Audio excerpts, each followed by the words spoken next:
আসসালামু আলাইকুম গাইস, তোমরা সবাই কেমন আছো? আশা করি সবাই ভালো আছো। আলহামদুলিল্লাহ আমিও খুব ভালো আছি আমার মেয়েদেরকে নিয়ে। আমি জেসমিনা বেগম আবারও একটা নতুন ভিডিও নিয়ে চলে আসলাম। আজকে আমি তালের রস দিয়ে তালের পিঠা বানাবো, তাও আবার চাউলের গুঁড়ো ছাড়া।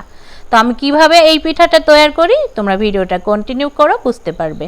তো আমি এখানে অনেক গাঢ় একটা তালের রস বের করে নিয়েছি। ওর মধ্যে আমি একটা বাটি দিয়ে 3 বাটি ময়দা দিয়ে দিছি। ওই বাটিটা দিয়েই 1.5 বাটি সুজি দিয়ে দিয়েছি। ওই বাটিটা দিয়েই 3 বাটি চিনি দিয়েছি।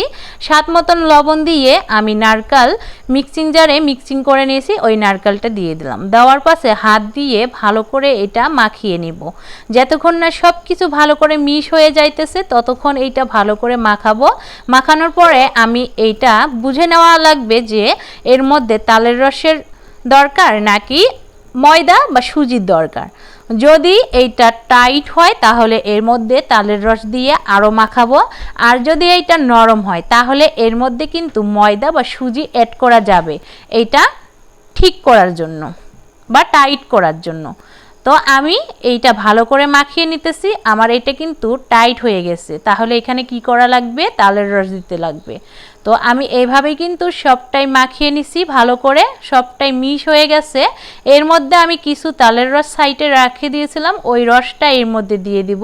দেওয়ার পাশে আবারও ভালো করে মাখিয়ে নেব। নেওয়ার পাশে আমি বুঝবো যে এইখানে আরও তালের রসের দরকার নাকি ময়দা আটার দরকার। তো সবটাই ভালো করে মিশ করে নিতেছি। দেখো, দেখে বুঝতেই পারতেছো সবটাই কিন্তু অনেক সুন্দর করে মিশ হয়ে গেছে।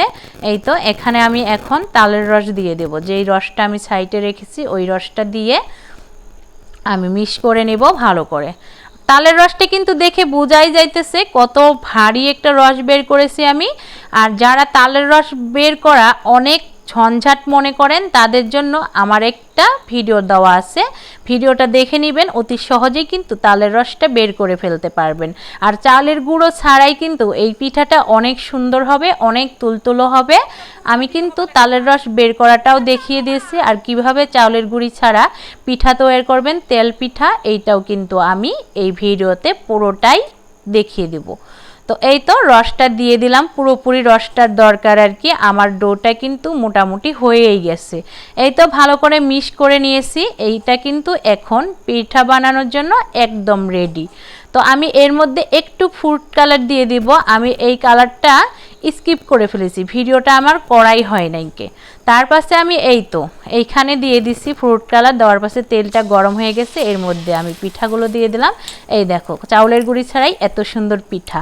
আশা করি ভিডিওটা সবার কাছে ভালো লাগছে। যদি ভালো লেগে থাকে একটা লাইক একটা কমেন্ট দিয়ে ভিডিওটা শেয়ার করে আমার পাশেই থাকবেন।